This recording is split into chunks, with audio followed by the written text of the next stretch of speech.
Hello, traders and investors. This is Dr. Ishant Luthra on behalf of KD Advisory. Welcomes you all to the Daily Equity Podcast.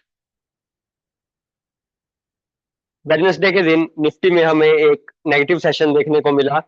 Previous closing जो हमारी Nifty की थी वो 25,057 के level पर थी। Slightly negative territory में Nifty open होता हुआ दिखाई दिया और उसके बाद पॉजिटिव टेरिटरी में जाने की कोशिश की, लेकिन उसमें निफ्टी फेल रहा और एक 25,093 के हाई के साथ एक प्रॉफिट बुकिंग देखने को मिली निफ्टी में, जिसके साथ 24,908 का दिन के दौरान एक लो लगा। एक बार फिर सेकंड हाफ में निफ्टी ने पॉजिटिव टेरिटरी में जाने की कोशिश की, लेकिन एक बार फिर निफ्टी को नाकामयाबी हाथ लगी और 24,959 के लेवल पर निफ्टी का क्लोज हमें देखने को मिला। बैंक निफ्टी की अगर बात करें तो बैंक निफ्टी में भी कुछ इसी तरह का था। 51,906 के लेवल पर हमारी प्रीवियस क्लोजिंग थी। वहां से एक बार ऊपर जाने के बाद 52,031 का बैंक निफ्टी में हाई लगा, लेकिन वहां से प्रॉफिट बुकिंग आने के बाद दिन के दौरान एक 51,751 का लो था। 51,796 पर बैंक निफ्टी की क्लोजिंग रही।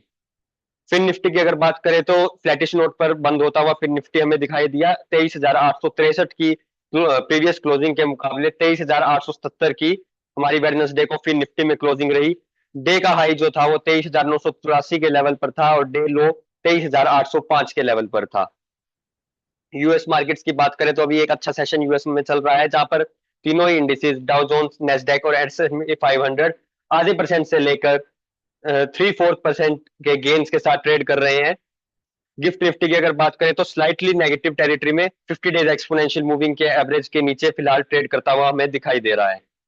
निफ्टी की अगर बात करें तो वेडनेसडे की जो क्लोजिंग थी वो 50 डेज एक्सपोनेंशियल मूविंग एवरेज के क्लोजिंग के नीचे थी।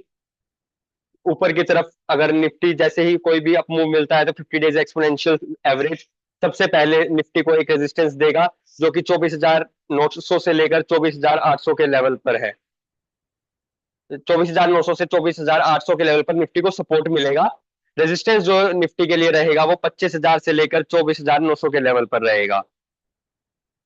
बैंक निफ्टी की अगर हम बात करें तो लगभग 50 डेज एक्सपोनेंशियल मूविंग एवरेज के आसपास ही ट्रेड करता हुआ दिखाई दिया हमें वेडनेसडे की क्लोजिंग के अकॉर्डिंग।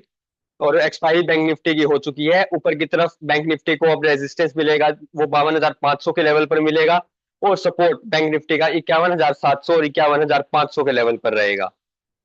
फिर निफ्टी की अगर हम बात करें तो 23,750 और 23,600 का इंपोर्टेंट सपोर्ट जोन रहेगा। 50 डेज एक्सपोनेंशियल मूविंग एवरेज के फिलहाल अभी ऊपर ट्रेड कर रहा है। ऊपर की तरफ 24,000 और 24,100 का फिर निफ्टी रेजिस्टेंस फेस करेगा। ऑप्शन डाटा की अगर हम बात करें तो निफ्टी का जो क्लोज है वो हमारा 24,971 के लेवल पर था।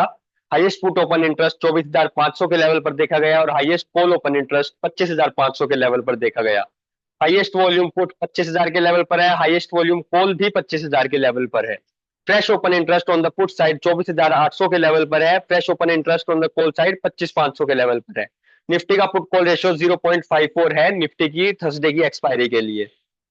बैंक निफ्टी की अगर हम बात करें तो 51,801 के लेवल पर हमारी प्रीवियस क्लोजिंग रही। हाईएस्ट पुट ओपन इंटरेस्ट 52,000 के लेवल पर है। हाईएस्ट कॉल ओपन इंटरेस्ट भी 52,000 के लेवल पर है। हाईएस्ट वॉल्यूम पुट और हाईएस्ट वॉल्यूम कॉल दोनों ही एक्टिविटी हमें 52,000 के लेवल पर देखने को मिली। Fresh open interest on the put side 48,000 पर है और fresh open interest on the call side 62,000 के लेवल पर है। बैंक निफ्टी का पुट कॉल रेशियो 0.94 पर है। Technical stock picks for the day की अगर हम बात करें तो सबसे पहले अदानी एंटरप्राइज फ्यूचर्स में आवरली चार्ट पर एक फॉलिंग वेज पैटर्न का ब्रेकआउट देखा गया है। 3100 के लेवल पर एक बाय ट्रेड इनिशिएट की जा सकती है 3130 के लेवल पर और 3080 का हमारा स्टॉप लॉस रहेगा। एचडीएफसी बैंक फ्यूचर्स की अगर हम बात करें तो एक बियरिश हार्मोनिक पैटर्न देखा जा सकता है। सेल ट्रेड एक इनिशिएट की जा सकती है 1700 के लेवल के नीचे 1685 के टारगेट्स के लिए। 1710 का हमारा स्टॉप लॉस रहेगा। लार्सन एंड टूब्रो फ्यूचर्स में एक राइजिंग वेज पैटर्न का हमें ब्रेकडाउन देख सकते हैं। 3535 के नीचे एक सेल ट्रेड इनिशिएट की जा सकती है 3500 के टारगेट के लिए 3555 के स्टॉप लॉस के साथ। एक्सिस बैंक फ्यूचर्स की अगर हम बात करें तो बुलिश हार्मोनिक पैटर्न देखा जा सकता है आवरली टाइम फ्रेम पर। जैसे ही ये 1160 के ऊपर ट्रेड करता हुआ हमें दिखाई देता है, एक बाय ट्रेड इनिशिएट की जा सकती है 1172 के टारगेट के लिए। 1150 का हमारा स्टॉप लॉस रहेगा। Thank you.